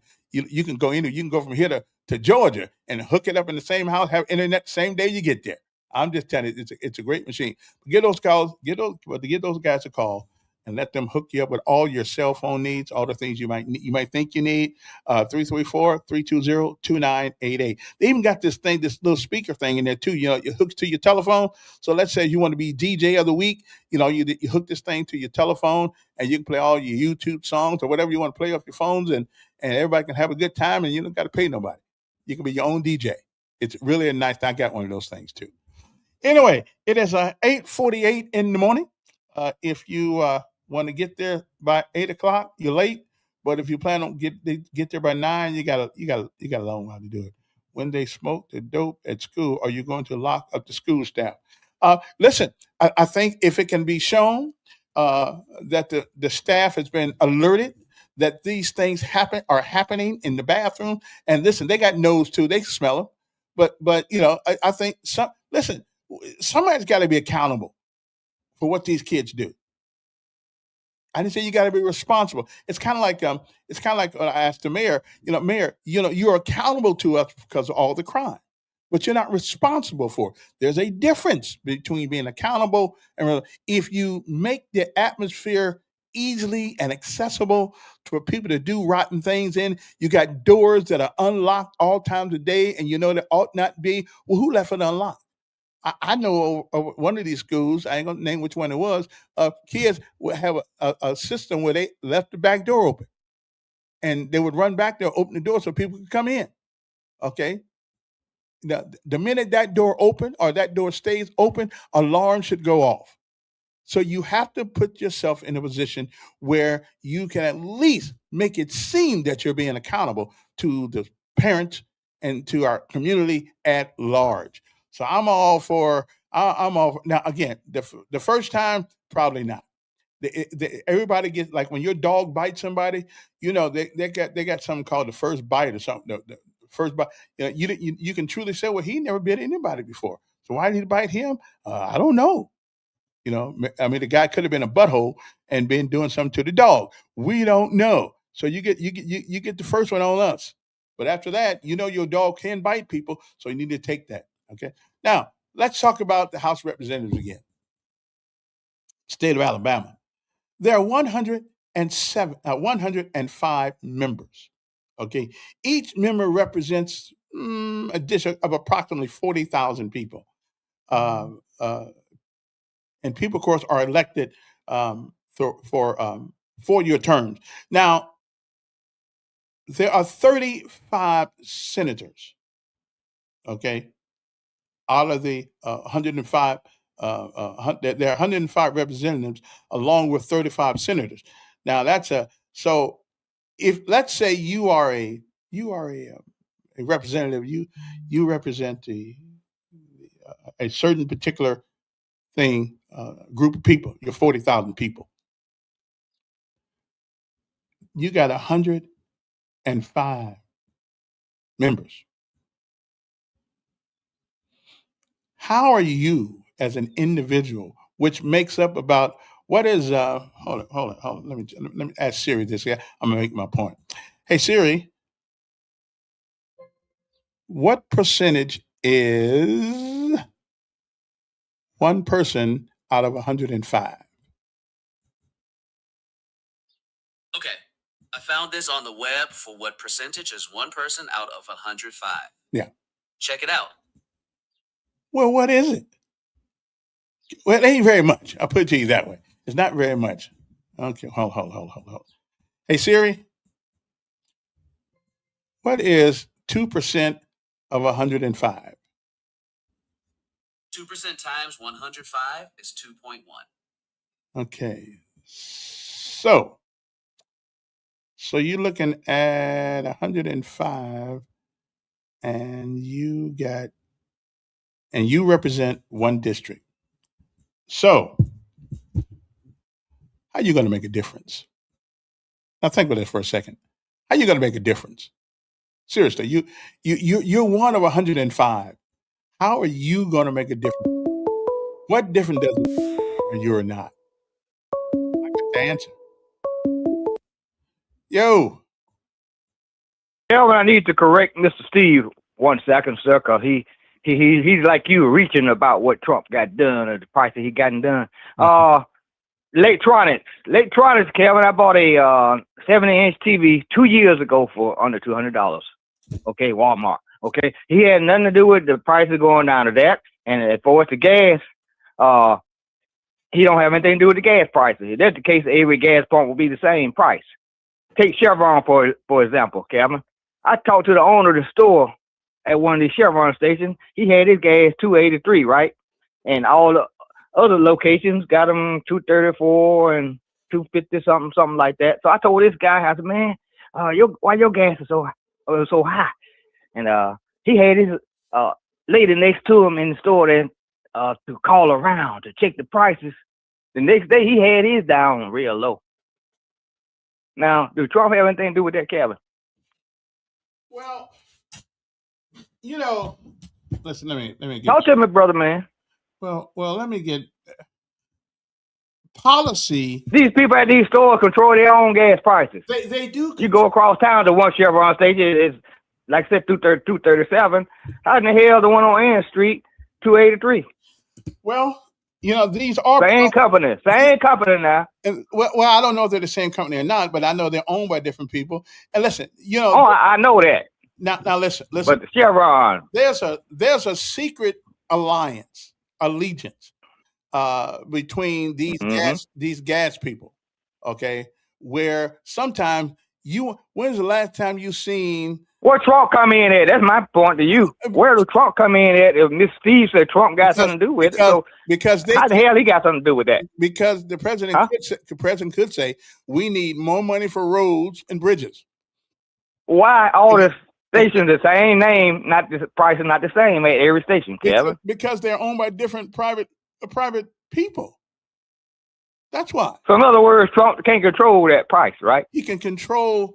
I think and again, I'm not my son's trying to get in the oil business.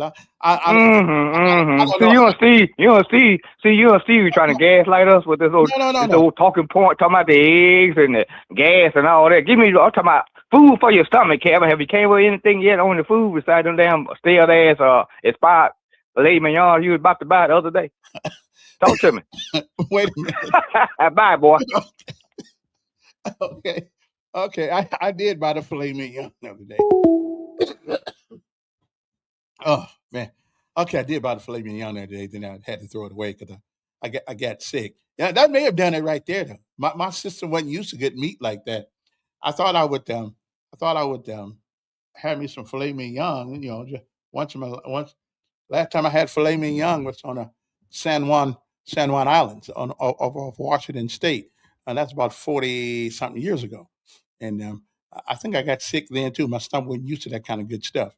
But anyway, moving right along. Moving right along. Greenflation is real. Greenflation is real. It is. It is real. Okay. Discuss about Boone's Farm. Okay. All right. The Greg, appreciate you. Shut up and run for office instead of complaining. Here's one thing about running for office. Unless you are like a Trump, unless you're like a Trump, somebody who has, and even him, I think to some extent, money can't buy everything. Um, so unless you got plenty of it, you're gonna have to depend on somebody to help finance your campaign. And people don't give millions of dollars away to you just because they like you. They give you money because they want something from you. And anybody who says that's a lie, they just lying through their teeth. I'm not going to give you $1 million to launch a campaign and don't expect something back for it. Okay. We do. The question is, do you have the intestinal fortitude to hold the line at certain places? You know, listen, okay, I'll try to push this ahead, but I'm not going to sell my soul to get it done. You know, if you think that we need a 2% tax on gasoline and here's what we can do with it, then so be it. But then once I get elected, now you want 7% on gasoline. 7 cents on gasoline. Now I don't think we're going to go that far because you're in the gasoline business. So I don't know. You know, it's not easy, and that's why poor folks don't normally get involved in politics because we don't have anything to bargain with. Okay? We don't have anything to bargain with. We don't have no money, no nothing. You know, except our integrity, and sometimes we sell that too. So it depends on what you want to do. Anyway, man, listen. I'm glad you guys invited me back. I appreciate you coming on and with us and talking to us about the things of life. And our road is kept up by gas, tax, federal, state. Yeah, I know. I realize that. Yeah, I know that. Yeah. And the gas is still going down. So I would imagine at some point, though, you know. Now you want to know what really rips us off is telephone tax, cell phone tax. I mean, you ever looked at your bill and see where a lot of that's going? The reason why gas tax going down because phone tax isn't going up. Whew. Anyway, my time is up. I do thank you guys for yours. Hopefully, I'll be feeling better the rest of the week. So, again, and we started this conversation by saying, are we really serious? Are we serious about politics or not? So I'm putting the word out for Mr. Jamel Brown. If he's serious about politics, then come on this show and let's have a serious conversation. And if you don't show up, you then you just pretty much represent what I thought. A person who just wants recognition without any contribution. Okay, so if you ever see Jamel, tell Elk Dog is calling him, and I'll give him an hour or so. Hell, I'll give him 2 hours to talk about his stuff. It ain't about misusing Mr. Jamil, but you have to have a decent amount of intellect, a decent amount of life experiences to know when you're getting BS'd or not. And right now, Mr. Jamel, I don't think you know the difference between BS and Shinola. But that's just me. Come on this show, make me look like a fool, make me look like I don't know what I'm talking about, and that'll be the first time in my life that I'll be glad I'm wrong. Yeah, I'll be glad. Well, there's been other times too, but that, so so anybody see Jamel out there any place, uh, you know, the mic's open. And I got listen. I got my weeds off of Tuberville also. So I'm not letting anybody who will come. I'll get them. So so I'm working on it, brother. I ain't just sitting here looking at my own folks. I mean, I live in Alabama too, and I really would want to know where does he live? Does he live in Florida? Or does he live in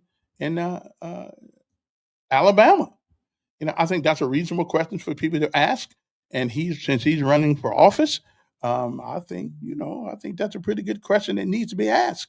I personally don't care where he lives, actually, but I know the Constitution of the state of Alabama says you must live here for 7 years. Okay, so we shall see how that works. What's that? Get his phone number and give him a call. Oh, I'll yeah, and discuss Boone's Farm. Okay, well, listen, I can't do all that right now at the moment, so let me go. And it has been a great day to be alive. It is, it really is. It really is. Okay. Wait, remember, it is not the falling down that gives you the strength. It is a getting up each and every time you do. That is where the strength comes from. You don't get strong by staying down. You get strong by getting up every time you fall. Have a great day. Okay. Yeah, that's what. Have a great day.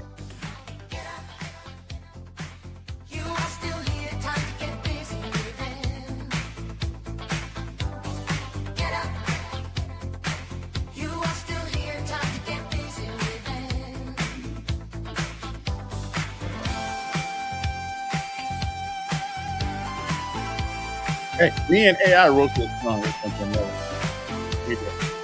He helped me write it.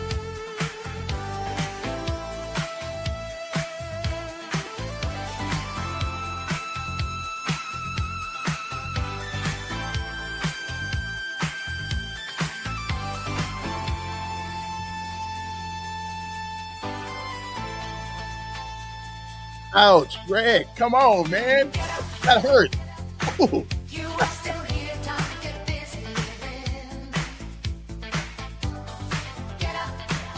Oh, beat me upside the head one more time. Have a great day. Oh, tell us to shut up and be quiet. Okay.